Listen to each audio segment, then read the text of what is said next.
Hello viewers, important topic revision के आज के एपिसोड में आपका स्वागत है।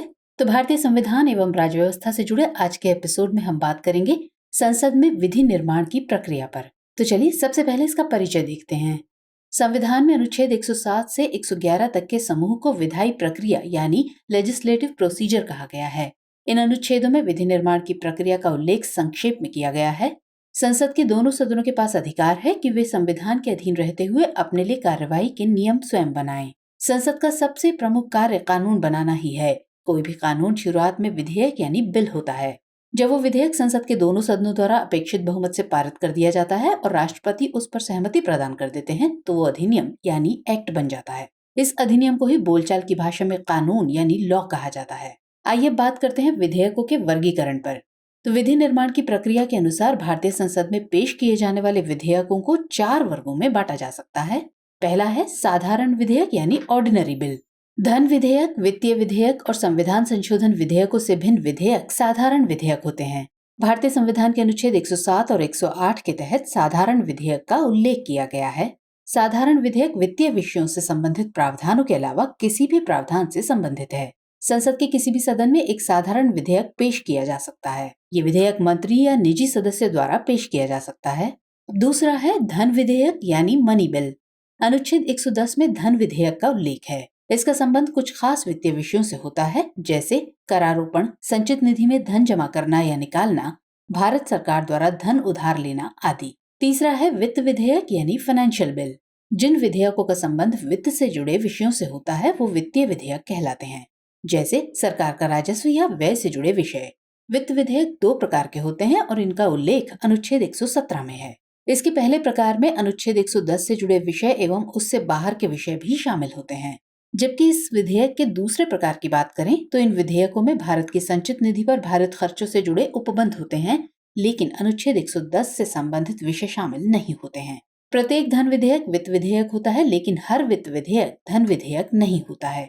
चौथा है संविधान संशोधन विधेयक यानी कॉन्स्टिट्यूशन अमेंडमेंट बिल। ये विधेयक अनुच्छेद 368 के उपबंधों पर आधारित होते हैं। ये 2 प्रकार के होते हैं। पहला, संसद के दोनों सदनों के विशेष बहुमत के आधार पर पारित होने वाले संशोधन विधेयक, और दूसरा, संसद के विशेष बहुमत के साथ साथ कम से कम आधे राज्यों के विधानमंडलों के समर्थन से पारित होने वाले विधेयक। चलिए अब नजर डालते हैं विधि निर्माण की प्रक्रिया पर। तो साधारण विधेयक कानून बनने से पूर्व निम्नलिखित चरणों से गुजरता है। पहला है प्रथम वाचन यानी फर्स्ट रीडिंग। इस चरण में विधेयक को संसद के किसी भी सदन में प्रस्तुत किया जाता है। यदि विधेयक सरकारी है तो किसी मंत्री द्वारा, और यदि प्राइवेट है तो किसी अन्य सांसद द्वारा प्रस्तुत किया जाता है। विधेयक को प्रस्तुत करने वाला सदस्य सदन को विधेयक का शीर्षक तथा उसका मुख्य उद्देश्य बताता है। सामान्यतः विधेयक पर कोई चर्चा नहीं होती, सिर्फ सदन की अनुमति प्राप्त की जाती है। सदन की अनुमति मिलने के बाद विधेयक को राजपत्र यानी गजट में प्रकाशित किया जाता है। इसके बाद आता है द्वितीय वाचन यानी सेकेंड रीडिंग। इसके अंतर्गत विधेयक के सभी बिंदुओं पर विस्तृत विचार विमर्श होता है।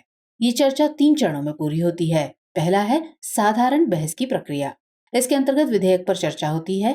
विधेयक के सभी उपबंधों पर विस्तृत विचार विमर्श न करके सदन निम्नलिखित में से कोई भी कदम उठा सकता है, जैसे तुरंत चर्चा शुरू कर सकता है, चर्चा के लिए कोई तिथि निर्धारित कर सकता है, विधेयक को गहन विचार विमर्श के लिए सदन की प्रवर समिति को सौंप सकता है, विधेयक को दोनों सदनों की संयुक्त समिति को सौंप सकता है, और विधेयक को जनता की राय जानने के लिए सार्वजनिक किया जा सकता है। दूसरा है समिति द्वारा विचार। यदि विधेयक प्रवर समिति या संयुक्त समिति को निर्दिष्ट किया गया है तो समिति विधेयक के प्रत्येक खंड पर विचार करती है। समिति विचार करके सुझाव देती है कि विधेयक में क्या हटाया जाना चाहिए तथा क्या जोड़ा जाना चाहिए। अगला है विचार की अवस्था। समिति द्वारा रिपोर्ट प्रस्तुत किए जाने के बाद विधेयक का प्रभारी सांसद यानी वो सदस्य जिसने विधेयक पेश किया था, संसद में विधेयक पर विचार करने के लिए प्रस्ताव रखता है। इसके बाद विधेयक के प्रत्येक उपबंध पर चर्चा और मतदान की प्रक्रिया शुरू होती है। इस अवस्था में सदस्यों को संशोधन प्रस्ताव पेश करने का हक होता है तथा संशोधन स्वीकृत होने पर विधेयक का हिस्सा बन जाते हैं। पीठासीन अधिकारी विधेयक के प्रत्येक खंड को सदन के सामने रखता है और प्रत्येक खंड के संबंध में प्रस्तावित संशोधन प्रस्तावों पर मतदान कराता है। इसके बाद आता है तृतीय वाचन यानी थर्ड रीडिंग। इस चरण में प्रभारी सदस्य प्रस्ताव रखता है कि संशोधित विधेयक पर मतदान किया जाए तथा उसे पारित किया जाए। इस चरण में सिर्फ संपूर्ण विधेयक को स्वीकार या अस्वीकार करने के संबंध में चर्चा होती है। अब विधेयक के अंतर्गत कोई संशोधन नहीं किया जा सकता। सदन के अपेक्षित बहुमत के समर्थन मिलने पर विधेयक पारित हो जाता है। अब बात करते हैं विधेयक के दूसरे सदन में भेजे जाने पर। तो जब एक सदन विधेयक को पारित कर देता है तो पीठासीन अधिकारी उस पर सहमति प्राप्त करने के लिए उसे दूसरे सदन को भेजता है। दूसरे सदन में विधेयक को विचार विमर्श के लिए सदन के पटल पर रखा जाता है। इस सदन में भी विधेयक के प्रथम, द्वितीय और तृतीय वाचन होते हैं। अंतिम स्थिति में दूसरे सदन के पास उस विधेयक के संबंध में निम्नलिखित विकल्प होते हैं। वह विधेयक को बिना किसी संशोधन के पारित करके प्रथम सदन को वापस भेज सकता है। वो विधेयक को कुछ संशोधनों सहित प्रथम सदन को वापस भेज सकता है। वो विधेयक को अस्वीकार कर सकता है। सदन ऐसा भी कर सकता है कि विधेयक को पड़ा रहने दे और कोई कार्यवाही न करे।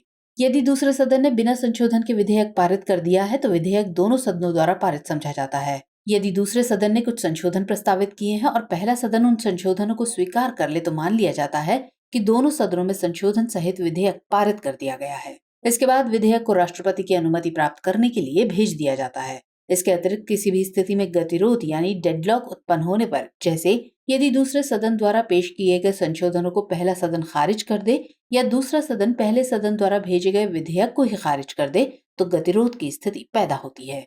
यदि दूसरा सदन 6 महीने तक विधेयक पर कोई कार्यवाही न करे तो भी गतिरोध की स्थिति पैदा हो जाती है।